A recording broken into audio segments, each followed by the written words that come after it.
Non vorrei dire una cosa forte, però io la dico, cioè, sarebbe anche, no, come dire, ripristinare le pene corporali, perché secondo me, sì, adesso ve lo dico, 3-4 nervate nel culo a questi ragazzini non li farebbero male secondo me, no? Senza esagerare, però 3-4 nervate nel culo secondo me dopo che vanno via, no, doloranti per 15 giorni, forse ci pensano meglio. E questa è la ricetta raddrizza bulli per Adriano Panatta. Perché per lo storico campione di tennis i lavori socialmente utili o lo sport non bastano per cercare di recuperare questi giovani. Dello sport socialmente utile per raddrizzare questi ragazzi. Ma lo sport è già socialmente utile. Allora, obbligarli diventa difficile. È molto meglio obbligarli a spalare del concime, per esempio, che secondo me gli farebbe molto bene anche per le narici, diciamo, apre molto, diciamo, le narici.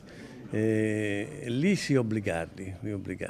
Cioè delle cose un po' umilianti per capire che stanno sbagliando. Poi sono ragazzi, cioè ragazzi di 15 anni, adesso io non credo che siano dei delinquenti incalliti, sono dei bulletti un po' così, cioè, però si mettono a posto, se uno vuole li mette a posto.